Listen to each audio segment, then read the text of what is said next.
వర్షం బీభత్సాన్ని సృష్టించింది అంటే అది ఏ స్థాయిలో ఉంటుంది అంటే కనీసం అక్కడ ఒక మనిషి కాదు పెద్ద పెద్ద వాహనాలు భారీ వాహనాలు జేసీబీలు పొక్లేన్లు ఇలాంటివి కూడా కొట్టుకొని పోతాయా అనే విధంగా బీభత్సాన్ని సృష్టించింది.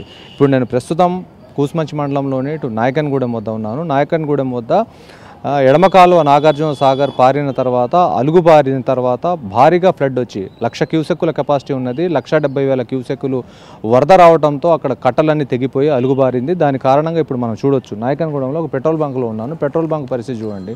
పెట్రోల్ బంక్ దగ్గర ఎలాంటి పరిస్థితి ఉంది అంటే కనీసం ఇక్కడ ఫ్లోర్ మొత్తం ఇక్కడ డ్రైనేజ్ దగ్గర నుంచి మొదలుకొని కింద ఉన్న ఏదైతే వీళ్ళు ప్లింత్ బీమ్స్ ఉంటాయో ఆ బీమ్స్ అన్ని కూడా మొత్తం మట్టెలా కొట్టుకుపోయింది చూడండి. ఇప్పుడు ప్రస్తుతం చూడొచ్చు మనం ఎక్కడికక్కడ ఈ పెచ్చులు కాదు అసలు మొత్తానికి కూలిపోయింది. బంక్ అనేది అసలు ఏమాత్రం పనికిరాదు. ఇక్కడ దీంట్లో వాటర్ భారీగా లోపలికి పోయింది కాబట్టి మిషనరీ కూడా పనిచేసే పరిస్థితి కనపడటం లేదు. ఇక్కడ సర్వీస్ రూమ్ కానివ్వండి వాళ్ళ వెయిటింగ్ రూమ్ ఏదైనా ప్రతి ఒక్కటి కింద ఉన్న ఫ్లోర్ మొత్తం వెళ్ళిపోయింది. కేవలం పిల్లర్లు మాత్రమే మిగిలినాయి. ఎట్లయితే ఒక ఎంప్టీ స్ట్రక్చర్ ఉంటుందో ఆ స్ట్రక్చర్ లాగానే ఇక్కడ మిగిలిపోయింది. ప్రస్తుతం దీనికి సంబంధించిన ప్రతిదీ వాల్స్ దగ్గర నుంచి కింద ఉన్న స్టెప్స్ అవన్నీ కూడా నీళ్ళ వరద దాటికి కొట్టుకొని పోవడం జరిగింది. అయితే ప్రత్యేకించి ఇక్కడ ఒక చూడొచ్చు మనం ఏదైతే ఈ వ్యవసాయ పనుల నిమిత్తం కోసం ఈ బ్లేడ్ అనేది ఏదైతే ఉందో ఇది మొత్తం అక్కడ నుంచి కొట్టుకొని వచ్చి ఇక్కడ గోడకు తగిలి ఇక్కడ ఆగిపోయింది. ఆ గోడ ఆ పిల్లర్లు ఉండటం కారణంగా అది మిగిలిందని చెప్పాలి, లేకపోతే అది కూడా పూర్తిగా కొట్టుకొని పోయేది. దీనికి సంబంధించిన ఈ పెట్రోల్ బంక్ ఆర్చ్ లాంటిది బోర్డ్స్ ఏదైతే హోర్డింగ్స్ ఉన్నాయో అవన్నీ కూడా కొట్టుకొని పోయి అక్కడ దూరంగా ఇసిరేసినట్టు పడిపోవడం జరిగింది. ఇక్కడ ఉన్న లైటింగ్స్ అదేవిధంగా పోల్స్ ప్రతిదీ డిస్టర్బ్ అయినాయి.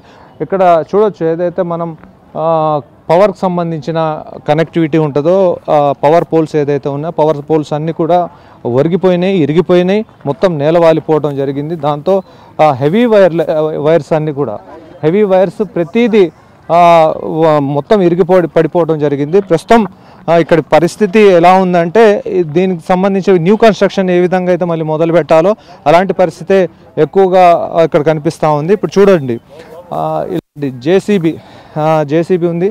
జేసీబీ పరిస్థితి ఎలా ఉంది?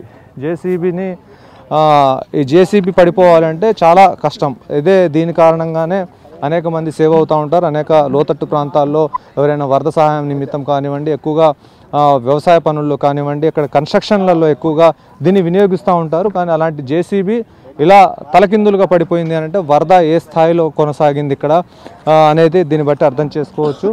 జేసీబీ ఇప్పుడు దీన్ని మళ్ళీ పూర్తి స్థాయిలో దీన్ని కూడా రిపేర్ చేయాల్సిన పరిస్థితి ఉంది. దీనికి కూడా ఇంజన్లో నీళ్లు పోవడంతో పాటు మొత్తం ఇంజన్ సీజ్ అయిపోయింది. దీన్ని ఇక్కడ నుంచి తీసుకెళ్లాలంటే మరొక వారం 10 రోజులు ఇలాంటి పరిస్థితులు ఇక్కడ కనిపిస్తూ ఉన్నాయి. దీనికి సంబంధించి పెట్రోల్ బంక్ నడిపే క్రమంలో బ్యాటరీస్ ఉంటాయి. ఆ బ్యాటరీస్ ఏ విధంగా దూరంగా వచ్చి పడిపోయినాయి అంటే ఆ బ్యాటరీస్ని మనం ఇక్కడ విజువల్స్లో చూడొచ్చు. ఆ బ్యాటరీస్ని కూడా ఎలా తీసుకొస్తున్నారు అనేది. దీనికి సంబంధించిన బ్యాటరీస్ అవన్నీ అంత వెయిట్ ఉన్న బ్యాటరీస్ అన్నీ కూడా ఈ విధంగా దూరంగా అంటే కంప్యూటర్స్ సిస్టమ్స్ అదేవిధంగా ప్రతిదీ కూడా దూరంగా వచ్చి పడిపోవడం జరిగింది. దీనికి సంబంధించిన పిల్లర్లలో ఏదైనా పోల్స్ పెడతారు ఆ పోల్స్ ఏ విధంగా ఇక్కడ బెండ్ అయిపోయి అవి ఊడిపోయి ఇక్కడ దాకా వచ్చి పడ్డాయి. అంటే ఇంత హెవీగా భారీగా ఇంత వెయిట్ ఉన్న పోల్స్ పిల్లర్స్ ఈ విధంగా పడిపోయాయంటే 70,000 క్యూసెక్కుల వరద దాటి ఏ విధంగా ప్రవహించింది అనేది దీన్ని బట్టి అర్థం చేసుకోవచ్చు.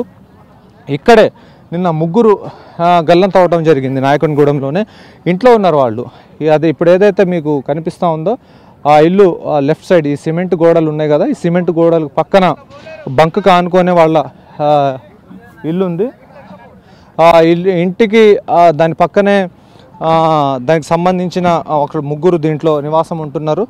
దీంట్లో నివాసం ఉంటున్న వాళ్ళు 3 గల్లంత అవడం జరిగింది. వాళ్ళను ఒక దాదాపుగా 3-4 గంటల పాటు వాళ్ళ ఇంటిపైన నిలబడి ఉన్నారు. ఏదైనా సహాయం అందుతుందేమని చెప్పేసి వాళ్ళు భావించారు కానీ సహాయం చేసే పరిస్థితి లేదు. సహాయం చేయకపోవడంతో చివరిగా వాళ్ళకు లైఫ్ జాకెట్స్ని ఇవ్వడం జరిగింది. లైఫ్ జాకెట్స్ ఇచ్చిన తర్వాత కొంత సెక్యూరిటీ ఉంటుంది, వాళ్ళకి ఎటువంటి ఇబ్బంది జరగదు అని చెప్పేసి భావించారు. కానీ అలా జరగలేదు. కొద్దిసేపటి తర్వాత ఇప్పుడు ఏదైతే ఉత్తరం దిక్కు నుంచి వరద ఫ్లోటింగ్ అయి అలుగుబారి ఒక్కసారిగా రోడ్డు మీద నుంచి ఒక్కసారిగా ఆ పొలాల్లో ఉన్న వర్షపు నీరు అదేవిధంగా ఆ అలుగు దాంతోపాటుగా అక్కడ తెగిన కట్ట ఆ 3 కలిసి ఒక్కసారిగా ఫ్లోట్ అయ్యి ఇక్కడ ఇంట్ల మీదకి రావడం జరిగింది. దాని కారణంగా అది కూడా ఎంతసేపు నిర్విరామంగా వచ్చింది.